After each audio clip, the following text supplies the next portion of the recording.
la suite mais pas la fin, parce que c'est sans fin, ou presque. Comme vous pouvez le constater, je l'ai refait, mais après l'avoir refait, ben, j'ai tout défait, pour une raison que vous comprendrez. Voilà. Il faut que j'arrête de dire voilà. Ce que vous avez devant les yeux, la zone grise là, en fait, c'est ça. Tadam! Donc ça se présente sous la forme d'une pâte grisâtre. L'idée, c'est de l'étaler uniformément en très très faible épaisseur. Donc dedans, je rappelle qu'il y a de lame décapante et de l'étain en poudre.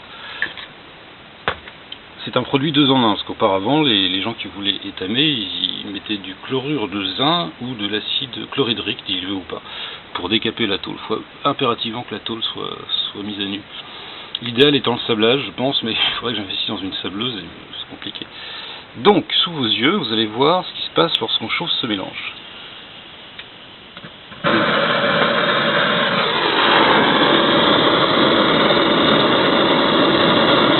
Alors, faut pas trop chauffer, comme vous aurez compris.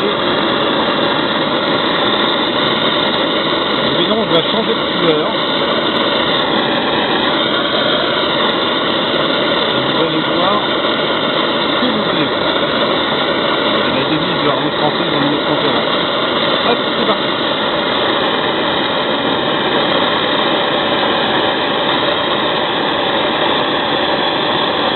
Donc on obtient directement un éclamage.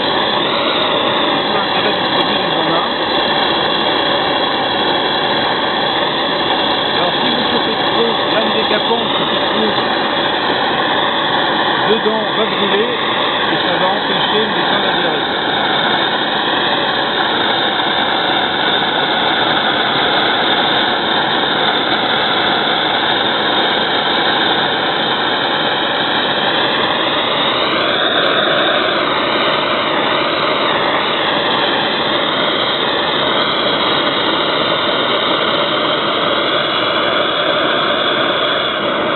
Bon, j'arrête là parce que c'est bruyant, puis vous avez compris le procédé. Une fois que ça c'est fait, eh bien, vous prenez ceci. Voilà. Ça c'est de l'étain. Ah, revient. C'est de l'étain pas alimentaire, c'est-à-dire qu'il y a un mélange de plomb avec. Alors l'intérêt de la mixité plomb-étain, c'est que la température de fusion est inférieure à l'étain pur, c'est-à-dire à 97%.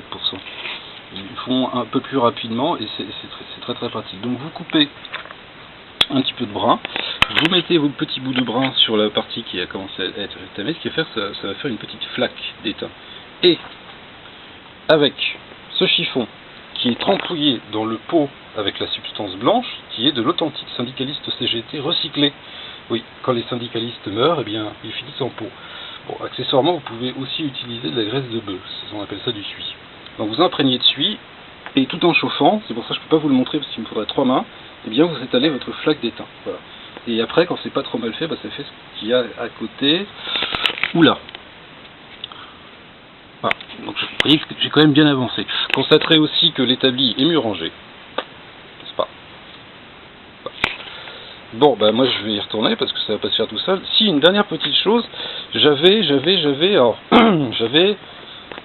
une réservoir tech. J'avais une guidon tech, j'ai une garde-boue tech que je ne vous montrerai pas, vous savez pourquoi.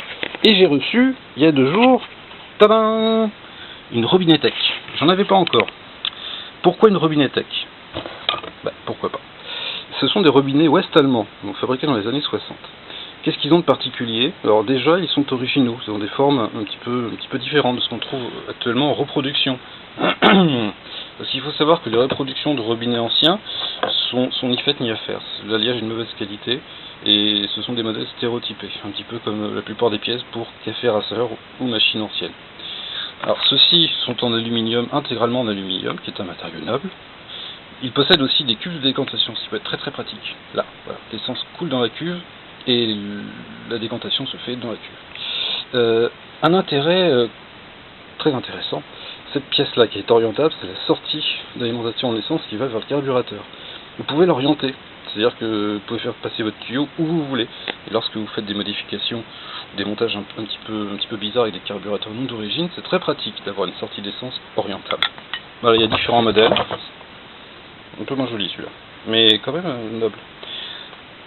beaucoup de modèles en fait ont des pièces en plastique. Vous voyez cette sortie par exemple, sur beaucoup de robinets c'est en plastique. Ou cette cuve de décantation est en plastique. Matériau non noble et autodestructible. Donc ça n'a aucun intérêt. Bon, il va falloir que je trouve un autre sujet de tech.